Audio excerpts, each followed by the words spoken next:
로마서 12장 1절 2절 말씀을 다 같이 한 목소리로 봉독하겠습니다.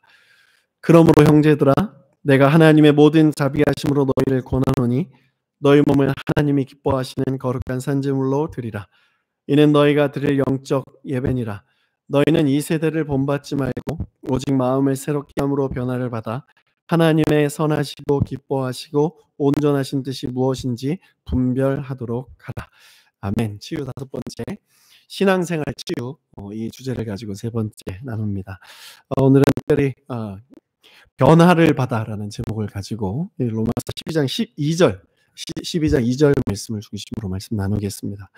저희 어머니가 카톡으로 날마다 말씀 그리고 좋은 글들을 보여주시는데 이런 이야기를 어제 보내주셨어요. 두 나그네가 사막을 여행하고 있었습니다.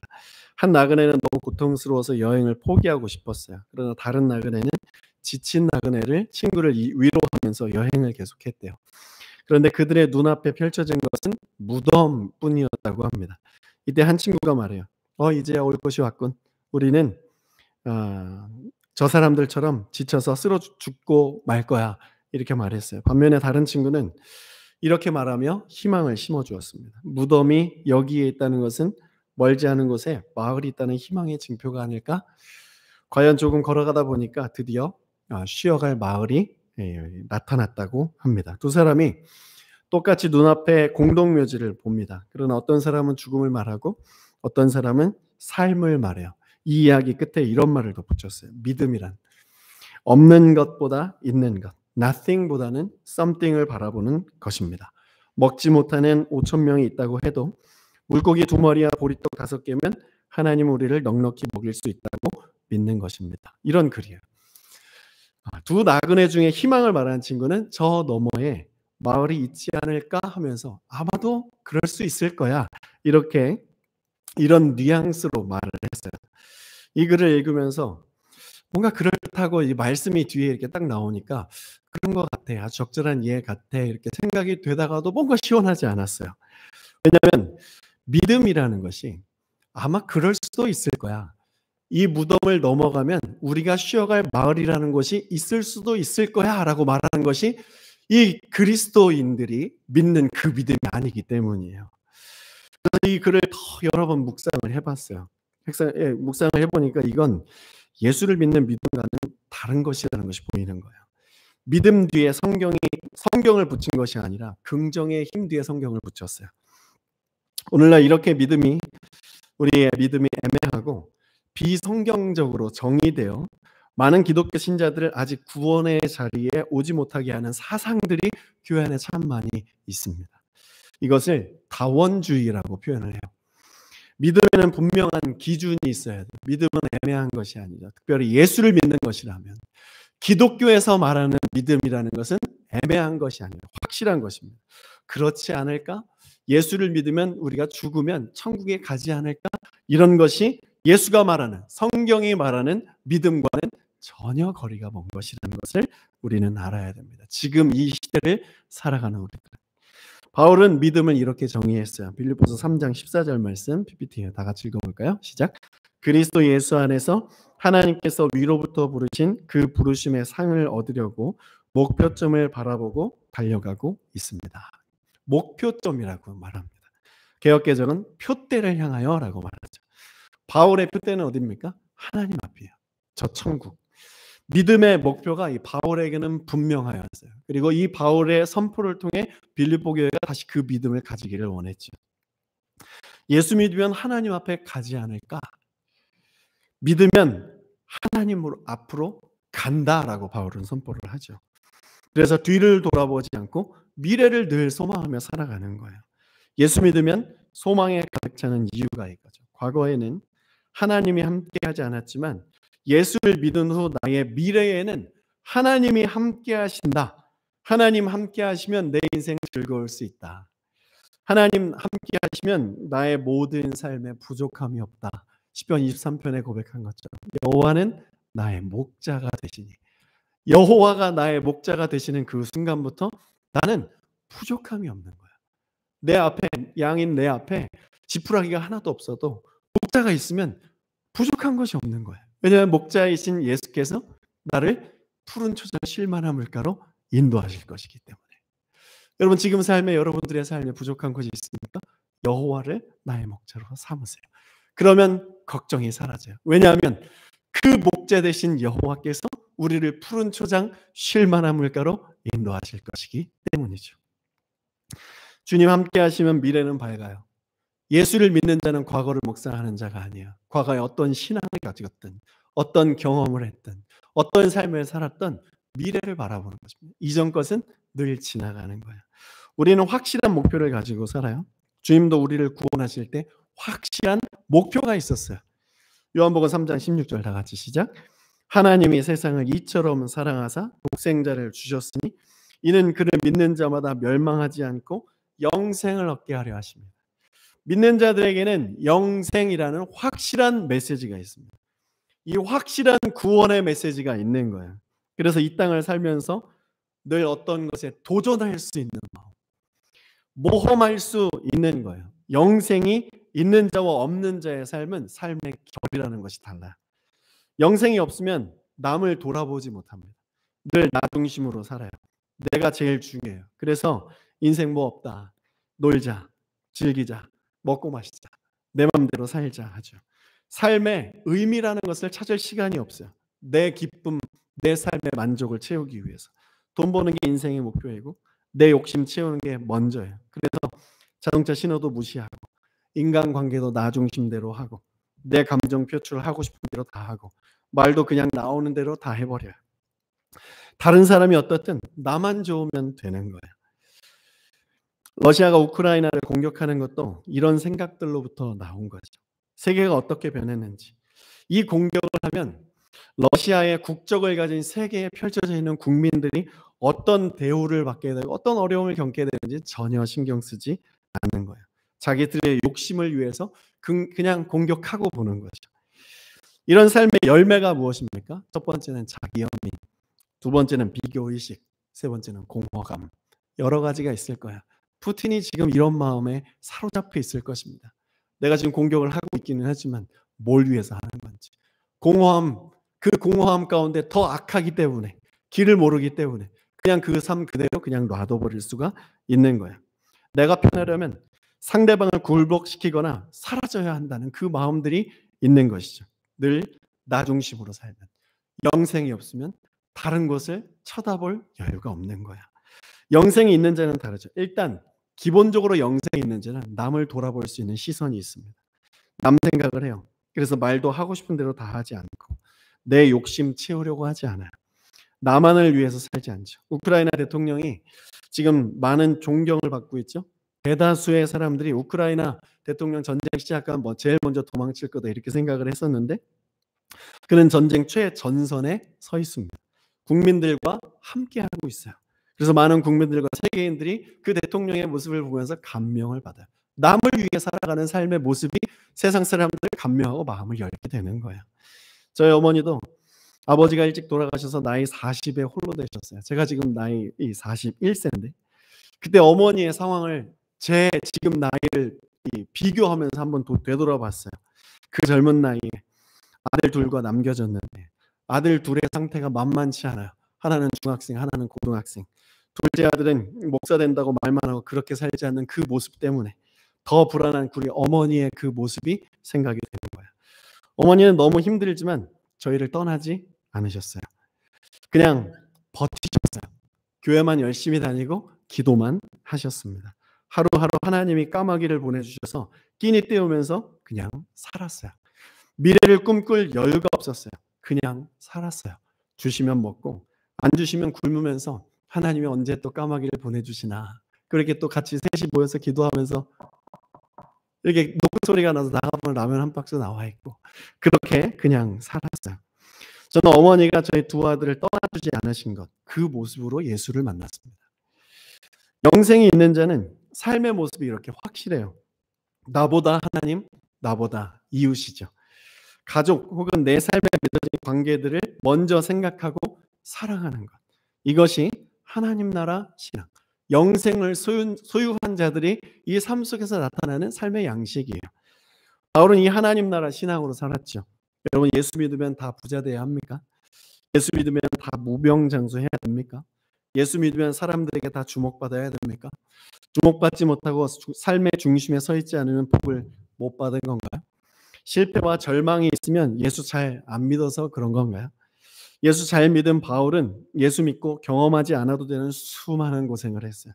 죽을 만큼 매도 맞고 집도 없고 안주하지도 못하고 핍박받고 뱀에도 물리고 배 뒤집어져서 죽을 뻔하기도 하고 인생이 예수 믿고 나서 제대로 된 게 하나도 없어요. 세상 가치 기준에서는.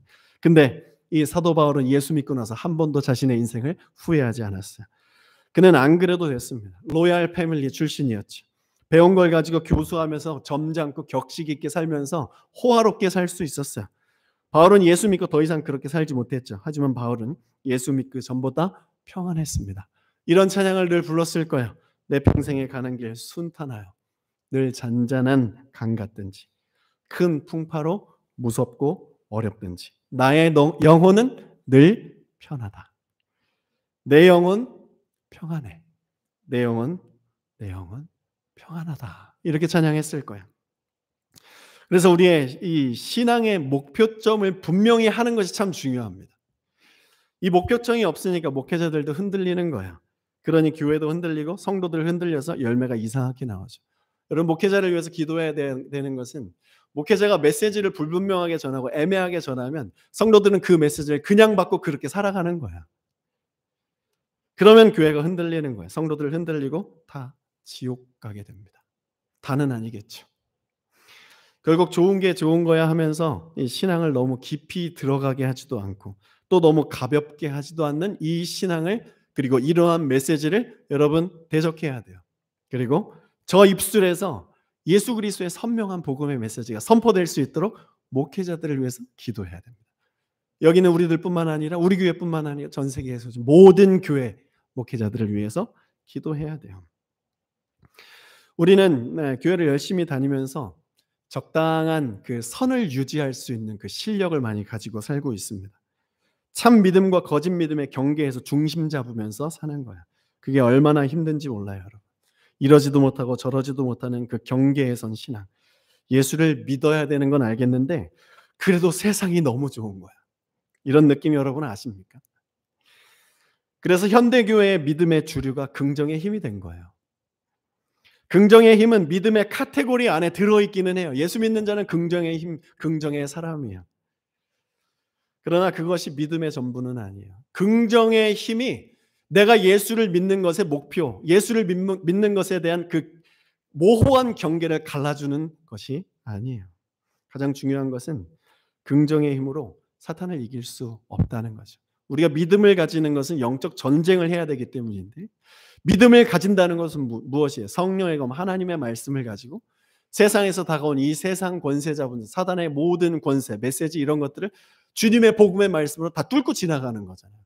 그래서 사람들의 심령 가운데 사단에게 사로잡혀 있는 그 사람들에게 무엇으로 그 마음에 예수 구원을 심어줍니까? 너 예수 믿어야 산다. 너 예수 믿어야 구원받는다. 너 오늘 죽으면 천국 갈 자신 있냐? 그 자신은 예수 그리스도를 믿음으로부터 나온다. 이 메시지를 말씀으로 전해줘야 되는 것이에요. 이게 영적 전쟁이잖아요. 긍정의 힘으로는 영적 전쟁에서 승리할 수 없습니다. 바울은 그것을 신앙이라고 가르치지 않았어요. 신앙에는 분명한 표대, 목표점이 있어요. 영생, 이 영생이라는 것이 우리 안에 확실히 있어야 영적 전쟁에서 승리할 수 있는 것이에요. 영적 전쟁의 승리의 키는 무엇입니까? 예수 그리스도의 십자가예요. 다른 것이 아니에요. 내 삶의 기도 응답이 아니에요. 내 삶의 역전은 내가 하나님 앞에 사람들에게 간증할 수 있는 거리가 아니에요. 예수 십자가를 만난 그 경험 앞에서는. 십자가 안에 인생 승리의 비결이 있습니다, 여러분. 여러분 승리하고 싶습니까? 지금 여러분들의 삶에 어떤 돌파를 하고 싶습니까? 십자가를 만나야 돼요. 예수 십자가를 경험해야 돼요. 여러분 함부로 부활로 가지 마세요. 십자가를 경험하지 않고 부활로 가는 것은 우리의 신앙 제대로 된 그 길 가지 않겠다는 선언이에요. 십자가로 가야 돼요. 십자가를 붙들고 일어서야 부활이 있는 거예요. 삶의 부활, 마음의 부활, 사명의 부활, 믿음의 부활 경험하려면 예수 십자가라는 백문일답 단 하나의 답으로 달려가야 돼요. 십자가가 답이에요. 그래서 회개해야 되는 거예요. 십자가로 승리하십시오. 예수 십자가 믿고 일어섭시다. 표대를 향하는 바울의 신앙은 종말론적인 신앙이라고 해요. 종말론적인 신앙은 끝이 있다는 걸 아는 거예요. 재림 신앙, 예수님 반드시 오신다는 신앙. 바울의 이 종말론 신앙이 기대하는 건 하나님이 오셔서 이 바울 너 정말 잘했다 칭찬해주고 하늘 보화를 바울에게 주는 것을 뛰어넘죠. 자신이 믿고 그분의 영광을 세상에 드러내기 위해 사는 삶의 중심 예수라는 분이 하나님이고 그분이 실제하시고 성경에 약속하신 대로 반드시 오셔서 이 세상의 왕이 되신다는 것을 믿는 그 믿음의 결국을 보는 것이 바울이 세상의 모든 과거의 것들을 버리고 예수 십자가만 붙들고 나의 모든 삶은 이제 배설물이다. 내 인생에 십자가를 거치지 않는 것은 다 똥과 같아. 이렇게 고백할 수 있었던 거예요. 여러분의 믿음의 결국은 무엇입니까? 여러분이 이 기대하는 믿음의 결국의 자리는 어디입니까? 바울이 추구했던 하늘의 복은 예수 그리스도가 구름 타고 자신에게 다시 오신다는 복이었어요. 여러분 우리 신앙생활 이렇게 합시다. 우리가 추구할 복이 이거예요. 예수님께서 말씀하신 대로 공중에서 구름 타고 우리에게 다시 오셔서 우리를 다스려 주신다는 이 복을 우리가 반드시 경험하게 될 것이에요. 이 땅에서 경험하지 못한다면 우리가 땅 속에 죽어 묻혀 있을 때 주님이 오셔서 우리의 모든 이 육신을 다시 하나님 나라 형상으로 회복해 주실 것입니다. 우리는 영의 부활, 우리 육신의 부활을 함께 경험하게 될 거예요. 예수는 우리에게 무엇을 주십니까? 길을 주시죠. 어떤 길을 가야 하는지 알려주세요. 그래서 기도해야 되는 거예요. 여러분 함께 기도할 때 주님이 길을 열어주십니다. 또 하나님은 아들 예수 그리스도를 통해서 진리라는 것을 주세요. 진리는 삶의 주인을 바꾸게 하는 거예요. 그래서 사람 중심이 아니라 하나님 중심으로 살게 되는 거죠. 예수 진리를 맡은 자는 예수가 내 삶의 중심이에요. 예수 진리를 믿는 자는 내가 내 삶의 중심일 수 없어요. 세상과 하나님 두 주인을 섬기면서 갈 길을 잃어버리는 것이 예수를 주인 삼지 않고 신앙생활을 하는 거예요. 도대체 어떻게 살아가야 하는지 근심 걱정하며 아무것도 결정하지 못하고 이리저리 휘둘리며 살아가는 것이 예수를 내 삶의 중심으로 주인으로 입술로는 고백을 하지만 정작 내 삶 속에서는 예수님이 나에게 말씀하시기 전에 내가 원하는 대로 선택해버리는 그 삶, 두 주인을 섬기는 삶, 이것이 휘둘리며 살아가는 삶이라고 하는 거죠. 예수가 진리 되시면 삶의 모든 것이 하나님이 원하시는 것으로 바뀌게 되는 거예요. 이 싸움은 우리가 치열하게 날마다 해야 되는 것이죠. 또 예수는 우리에게 무엇을 주십니까? 생명을 주십니다. 구원, 영생을 주시는 거예요. 그분의 보혈로만 가능한 죄사함의 은총으로 얻게 되는 구원이라는 것이 예수를 믿을 때 얻게 되는 길과 진리의 생명된다고 말씀하시는 거예요. 주님의 십자가의 구원의 놀라운 은혜와 은총은 애매한 것이 아니고 확실한 것입니다. 그러므로 현대교회의 신앙은 치유가 필요해요. 여기에 대한 감각을 잃어버렸기 때문에. 여러분의 믿음은 길과 진리와 생명을 주시는 예수 그리스도로 말미암은 확실한 목표가 있는 신앙입니까? 여러분의 믿음에는 천국이 보장되어 있습니까? 우리의 믿음이 긍정의 힘 정도로 형성되어 있지는 않은지요. 잘 될 거야. 이렇게 말하는 것이 아니라 반드시 잘 될 수밖에 없이 이렇게 여러분들의 삶의 어려움 속에서 말할 수 있습니까? 긍정의 힘이 무엇입니까? 된다, 된다. 너 잘 될 거야. 이렇게 말하면 진짜 되는 거예요. 맞아요. 된다, 된다 하면 돼요. 내게 능력 주시는 자 안에서 모든 것을 할 수 있잖아요. 근데 된다, 된다. 이 긍정의 힘만 교회 안에서 외치기에는 너무 부족한 거예요. 그러려면 차라리 저 스포츠책 가가지고 나이키 앞에 가 앉아 계세요. Just do it. 세상에 얼마나 예수가 많습니까? 나이키가 우리의 예수예요. 세상에서. 너 된다 말씀은. 그냥 해봐. 될 거야. 이렇게 말하잖아요. 오프라 윈프리 아십니까? 그녀도 예수예요. 그녀가 얼마나 많은 사람들을 회복했어요. 너 됩니다. 이렇게 말해요. 시크릿. 이 책을 냈잖아요. 너 된다. 나도 됐어. 너 될 거야. 예수예요. 김창옥 교수 아십니까? 김창옥 교수도 예수예요. 러시아에는 푸틴도 예수예요. 푸틴이 지금 누구예요? 그 군사들에게 뭐라고 말할까? 된다. 정복된다. 된다. 하면서 전쟁터로 막 밀어내는 거잖아요. 러시아에서는 푸틴이 예수예요. 북한은 김정은이 예수고 시진핑도 예수예요. 중국에서는. 여러분 안에서는 예수가 누굽니까? 여러분이신 건 아닙니까? 저는 그걸 참 많이 경험해요. 내가 예수구나. 내 이단이구나. 내 사입이구나. 미쳤구나. 우상 숭배에 빠져갔구나. 나는 지금 사망의 길로 가고 있구나. 긍정의 힘은 결국 우리를 구원의 자리로 가게 할 수 없어요. 더 무서운 건 우리가 긍정의 힘 이상의 것을 교회에서 원하지도 않는다는 거예요. 그래서 우리의 신앙에는 반드시 치유가 필요해요. 사람의 지성적인 만족, 조금 이따 하죠. 잘 될 거야, 잘 될 거야. 잘 되죠. 잘 됩니다. 그런데 그것으로 예수를 믿는다고 하기에는 너무 부족해요. 잘 된다, 잘 돼. 하다가 안 되면 어떻게 돼요? 무너지잖아요. 하나님 원망하잖아요. 그리고 하나님 원망할 뿐만 아니라 주님 떠나잖아요. 이것이 다원주의 사상에 입각한 신앙이에요. 너희는 이 세대를 본받지 말라. 지금 우리가 사는 시대는 다원주의의 세상이에요. 내가 무슨 다원주의야 그런 단어 들어보지도 못했는데 이건 배워서 되는 것이 아니라 예수와 세상이라는 두 주인을 삼고 사는 사람들의 삶에서 나타난 것을 머리 좋은 사람들이 정리해 놓은 단어일 뿐이에요. 이 다원주의 현상이 교회 안에 참 많이 나타나죠. 믿는다 하지만 다원주의의 열매가 맺혀요. 교회 안에. 결국 예수보다 사람인 거예요. 교회는 사람보다 예수입니다. 믿으십니까? 교회에서는 예수가 높여져야 되고 예수의 이름이 나타나야 되고 예수만 보여야 되는 거예요. 어떤 집사님이 카톨릭과 기독교가 다른 점이 무엇이냐는 질문을 하셨어요. 카톨릭은 분명해요. 사랑을 드러내요.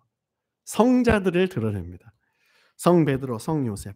기독교는 예수를 드러내요. 기독교 안에 카톨릭 사상이 너무 많아요. 사람이 너무 많이 드러나요.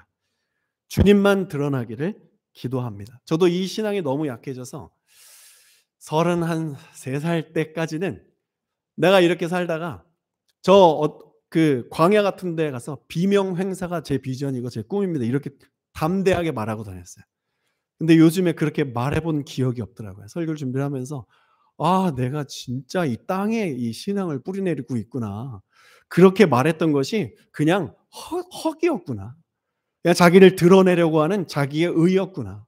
그냥 젊은 마음에 내가 그렇게 되겠어? 이런 마음을 가지고 그냥 선포한 허공의 메아리였구나. 이런 것들이 또 깨달아지는 거예요.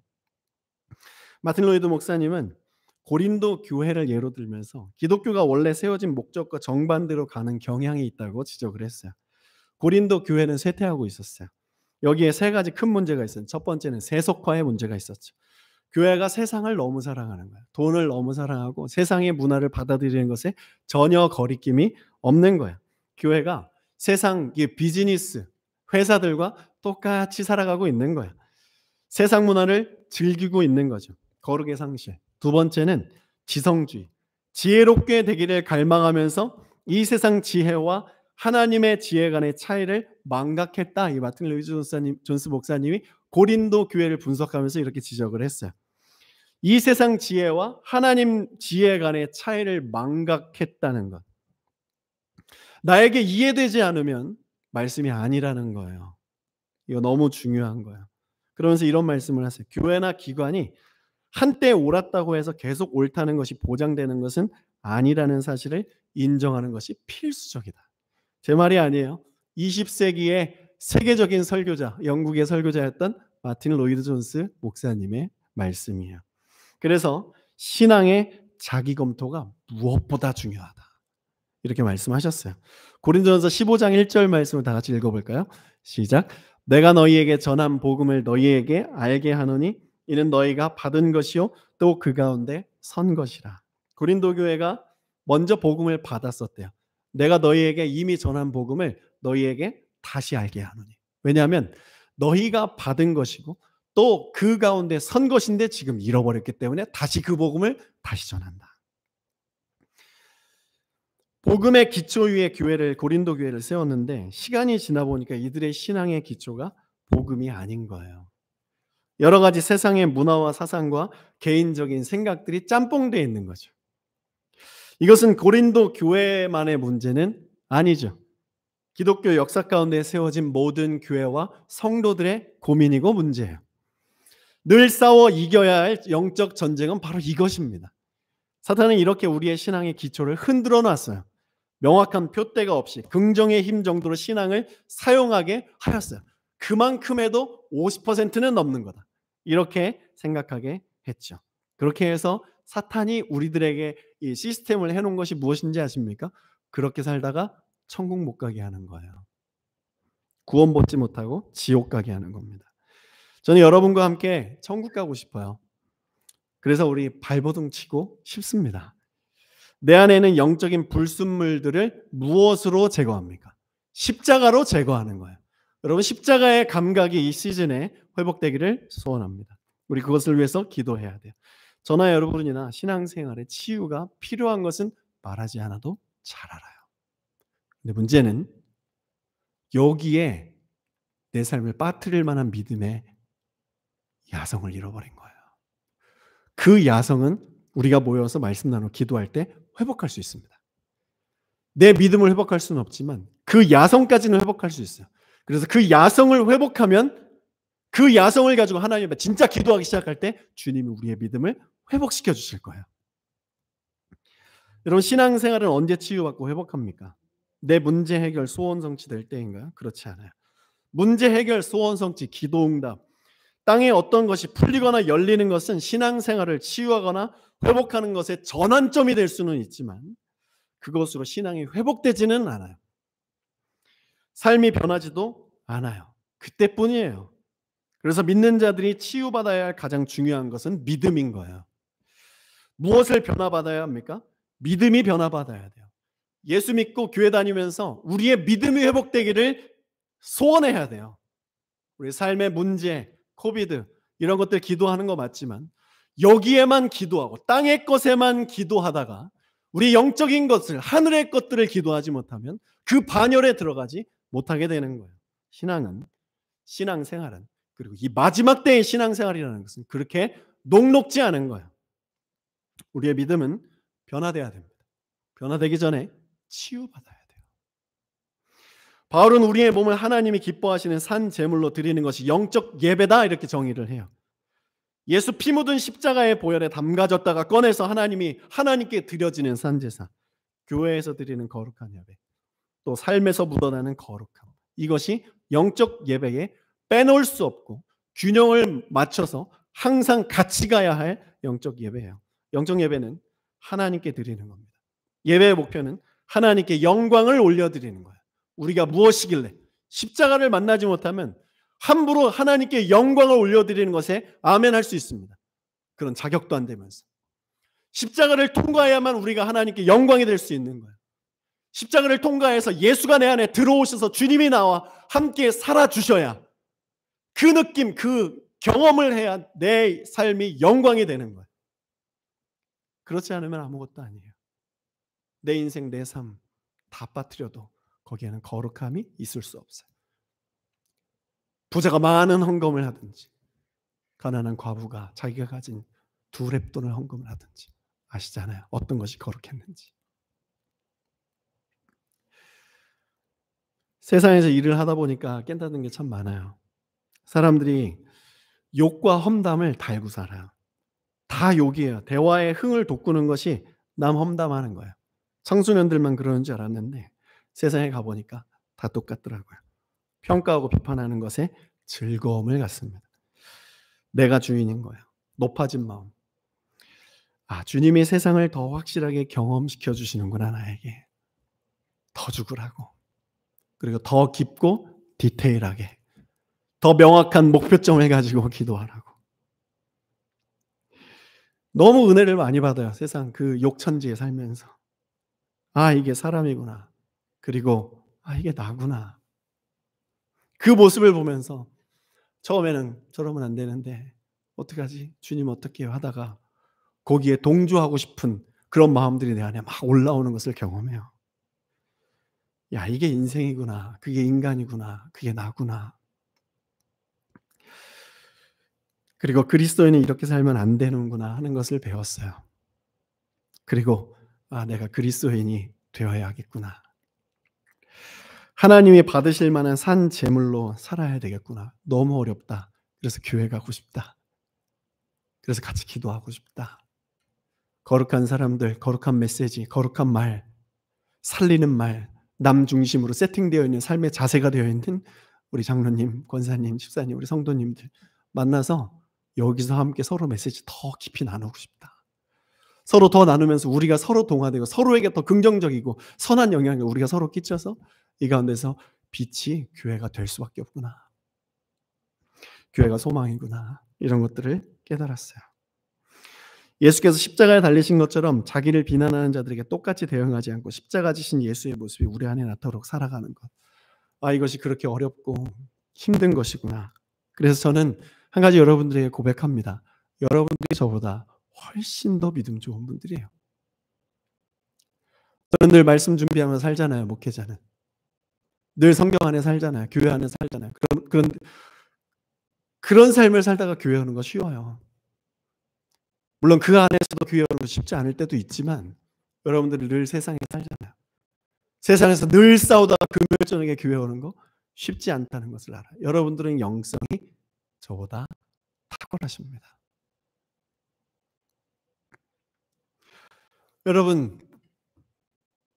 여러분들은 저를 이렇게 쳐다보고 계시지만 저는 여러분들에게 줄 수 있는 게 없어요. 오히려 여러분들을 통해 은혜를 받는 그런 미약한 존재예요. 그렇다고 제가 여러분들 앞에 이 강단에서 내려오겠습니다. 자격이 없습니다. 말하는 것이 아니라 우리 그렇게 함께 한마음 된 공동체가 되어서 세상에 빗댄 그런 삶을 좀 살아보자는 말씀이에요. 그러기 위해서 우리의 믿음이 치유돼야 돼요. 긍정의 힘에 근거한 믿음으로는 이 마지막 때의 혼란과 핍박 이길 수 없어요. 여러분 현대 사회를 세속사회라고 하잖아요. 세속이라는 말은 세상에 속했다. 세상 문화와 세상 가치 속에 산다는 말이에요. 세상의 문화는 뭐예요? 감성 중심 사회, 육신을 즐겁게 하는 사회. 이것들이 다원주의 안에 속해 있는 것입니다.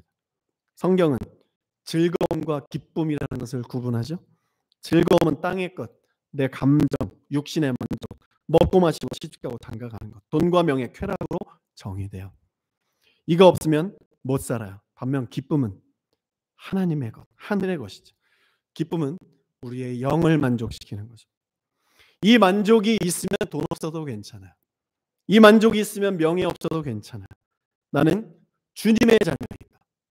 주님의 자녀라는 이 권세가, 하나님 나라에 속해 있다는 이 권세가 세상이 줄 수 있는 모든 권세보다 뛰어나다는 것을 믿기 때문에, 그래서 괜찮은 거예요. 그렇다고 오해하지 마세요. 돈 없이 살라는 말 아니에요. 명예를 부인하라는 말도 아니에요. 그것들 위에 서서 그 돈과 명예를 다스리면서 하나님의 영광을 사시기를 축복합니다. 하나님은 레위인과 이스라엘 백성들, 다른 종족들, 다른 사람들을 삶의 모습 자체를 구분시키셨어요. 제가 말씀드리고 싶은 건 세상을 살면서 땅의 즐거움을 추구하는가, 하늘의 기쁨을 추구하는가 하는 거예요. 물론 우리는 세상을 살기 때문에 먹고 마시고 시집가고 장가가는 것을 해야 돼요. 이것에 대한 즐거움을 누리면서 살아야 돼요. 잠언에서도 그렇고 전도서에도 그렇고 그런 것들을 누리는 것이 죄가 아니라고 말하고 있어요. 그런데 성경은 그것만 즐거워하지 말라고 말합니다. 그것을 통해서 하나님께 영광을 돌리는 삶까지 가라고 말씀을 하시죠. 그런 즐거움을 주신 하나님께 감사하고 그분을 기뻐하고 찬양하라는 거예요. 다 주님이 하셨다 그렇게 고백하고 사람들에게 나누면서 베풀면서 주의 사랑을 좀 세상에 전해주라고 말씀하시는 거예요. 이것이 진짜 신앙, 예수를 주인 삼은 신앙이죠. 저는 이런 내용들을 여러분들에게 나눴어요. 소그룹 성경 공부를 할 때 한국에서 이 내용들을 이렇게 나누면서 우리의 삶의 주인은 하나님이다 이렇게 나눴더니 한 사람이 그렇게 반박을 하는 거예요. 어떻게 우리의 인생의 주인이 하나님이냐? 그분은 나의 믿음의 대상이지 내 인생의 주인은 될 수 없다. 내 삶의 주인은 나다. 믿는 건 믿겠는데 내 삶의 주인은 나야. 내 인생은, 내 가족은 내가 선택할 거야. 이렇게 반발을 해서 성경 공부 시작한 지 30분밖에 안 되는데 엄청 쌓여져서 급 마무리. 보통 한 2시간 정도 성경을 나누고 서로 이렇게 교제하고 그랬었는데 30분 만에 그 말 하자마자 한 40분 돼서 성경 마무리하고 성경 공부 마무리하고 그렇게 성경 공부가 마무리된 완전히 종료된 그런 시간도 경험했어요. 그 시간을 경험하면서 개인적으로는 감사했어요. 예수 믿는 게 쉬운 게 아니구나. 이게 깨달아진 거예요. 성경을 가르치면 이런 반응이 나올 수도 있구나. 이것이 또 깨달아졌어요. 사람이 진리의 길로 가기 위해서 세상의 가치와 가르침들을 부인하고 돌아서는 것이 그렇게 쉬운 것이 아니구나. 그래서 좁은 문, 좁은 길이라고 하는 거구나. 그리고 지식으로는 절대 안 된다. 성령의 임재가 관건이구나. 내가 성령의 충만함이 없다. 회개하게 되었죠. 오늘 말씀 2절에 하나님의 선하시고 기뻐하시고 온전하신 뜻이 무엇인지 분별하기 위해서는 먼저 해야 될 것이 있어요. 세상을 본받지 말고 우리의 마음을 새롭게 함으로 변화를 받아야 돼요. 오늘 말씀의 제목 변화를 받으라. 지금까지 설명한 내용 중에 다 있어요. 교회 와서 예배 가운데 은혜 받으려면 해야 할 일이 있어요. 주중에 세상을 본받는 것을 피해야 돼요. 예를 들면 세상이 좋아하는 말과 행동, 세상의 가치가 반영된 삶을 피해야 돼요. 세상 음악이 다 나쁘다고 할 수는 없지만 나쁜 음악들이 있어요. 파괴적인 메시지, 음란한 메시지, 쾌락을 주장하는 메시지, 인생 의미 없다라고 선포하는 메시지들이 너무 많아요. 음악을 구분해서 들어야 되고 삶의 패턴도 좀 조정할 필요가 있죠. 너무 밤늦게까지 잠을 안 자는 패턴을 조정하는 것도 필요해요. 잘 자야 됩니다. 유흥문화, 술 마시고 게임하고 도박하는 것들 대부분 밤에 하는 거예요. 우리는 밤을 잘 다스려야 돼요. 그래서 잘 자야 됩니다. 예전에 한 청년이 교회 예배 때 예배 시간에 와서 관현악단, 피리를 바순이라고 하는 그 피리 같은 거 있는데 그걸 막 불어요. 주일 오전 9시부터 연습을 시작해요. 그럼 8시 30분에 꼭 일찍 와요. 와서 저한테 인사를 해요. 그리고 자랑을 합니다. 전도사였는데 전도사님 저 오늘 새벽 5시까지 술 마셨는데 예배 연습 안 늦고 이렇게 왔어요. 잘했죠? 저는 이렇게 말해요. 야, 젊다고 너무 그러지 마. 하나님 예배해야 되는데 졸리고 술 마시면 집중도 안 되고 잘 안 되잖아. 했더니 이렇게 말해요. 전도사님 그래도 중심이 있잖아요. 이렇게 말을 하고 들어가서 피리를 열심히 불어요. 제 삶에 중심이 있고 그래도 교회 왔잖아요. 칭찬해 주세요. 이렇게 말하는 거예요. 제가 바울 신학을 배우기 시작한 것이 참 많이 늦었는데 왜냐하면 그 친구 이름이 박바울이었기 때문이에요. 바울이라는 이름이 그때부터 괜히 별로였어요. 이 세대를 본받으면 하나님의 선하시고 기뻐하시고 온전하신 뜻이 무엇인지 분별하기가 하늘의 별 따기만큼 어려운 거예요. 말씀을 못 들어요. 여러분 말씀을 못 들으면 땡이에요. 필이 신나게 불고 그 바순 신나게 불고 말씀 들을 때 이렇게 자는 거예요. 이 박바울 이 청년. 말은 할 수 있어요. 내 안에 중심이 있잖아요. 그 중심이 뭐예요? 예수라고 말할 수는 있지만 그 예수 깊이 파고들 커튼을 열고 들어가 보면 자기 자신이 있는 거예요. 세상 마인드 가지고 교회 열심히 다녔던 유대인들은 하나님의 아들 예수를 십자가에 못 박았잖아요. 세상에서 세상 마인드 가지고 있다가 충분히 살다가 주일날 이 교회 마인드, 믿음 마인드로 완전히 바꿔서 하나님 앞에 나와 예배하면서 승리하고 주님 만나는 거 쉽지 않아요. 세상에서 내 뜻대로 내가 주인 돼서 내가 하고 싶은 대로 막 사는데 주일날 교회에 온다고 그 마인드가 확 변합니까? 그러지 않아요. 안 변해요. 못 변하죠. 인간이 얼마나 센데. 하나님의 말씀을 말씀이 아니라고 법적으로 주장을 해서 이 말씀을 전하지 말라고 묶어버리는 것이 인간인데. 예배의 자리에서 은혜 받고 싶으면 세상에서 삶을 거룩하게 살려고 노력해야 돼요. 이것은 저의 숙제이기도 하고 우리 모두의 숙제인 것이죠. 이 금요기도의 시간에 이 말씀이 계속 전해지는 이유가 그거예요. 지금 계속 반복해서 저는 다른 문장과 다른 내용들을 가지고 계속 똑같은 얘기하고 있는 거예요. 성령께서 우리들을 향한 요청이 바로 이거예요. 이렇게 좀 살아줘. 그래야 너희들 안에서 내가 역사할 수 있어. 나는 너희들을 통해서 세상에 명확한 나를 보여줄 거야. 이렇게 오늘 말씀을 이렇게 우리가 비전으로 좀 받기를 원해요. 본문에서 세상을 본받지 말고 오직 마음을 새롭게 함으로 변화를 받으래요. 여기 이 변화는 자신으로부터가 아니라 타자로부터 인한 변화라고 이 주석가들이 주석합니다. 나로서는 이 변화를 할 수 없는 거예요. 그래서 성령을 받으라 말씀하시는 것이죠. 우리의 마음을 변화시키는 것은 외부로부터 들어와요. 타자로부터 들어오는 거예요. 하나님 말고 성령 말고도 외부로부터 나를 변화시키려고 하는 많은 영들이 있어요. 사단의 영도 나를 변화시키고 싶어서 이 문 밖에서 두드리고 있어요. 기다리고 있어요. 우리의 선택이에요. 믿음이라는 것은. 믿음이 회복돼야 되는 것이 이거예요. 믿음이 회복되고 치유받아야 되는 이유는 내가 어떤 영을 선택해야 되는지 그 분별의 기준을 명확하게 잡을 수 있기 때문이죠. 그래서 우리의 일생에서 예수와 동행하는 것이 이렇게 중요해요. 여러분, 은혜의 자리, 말씀의 자리로 여러분들의 삶을 자꾸 밀어넣어야 돼요. 예배의 자리에 와서 세상에서 실패하고 내 뜻대로 산 것을 회개하고 회복하는 것도 필요하지만 이 예배의 자리에서 세상에서 승리한 것들을 가지고 주님 앞에 나와서 자랑할 수 있는 그 믿음까지, 그리고 그것을 찬양하고 간증할 수 있는 것들이 우리 안에 더 필요한 것이죠. 그런 은혜가 우리 안에 충만하기를 기도합니다.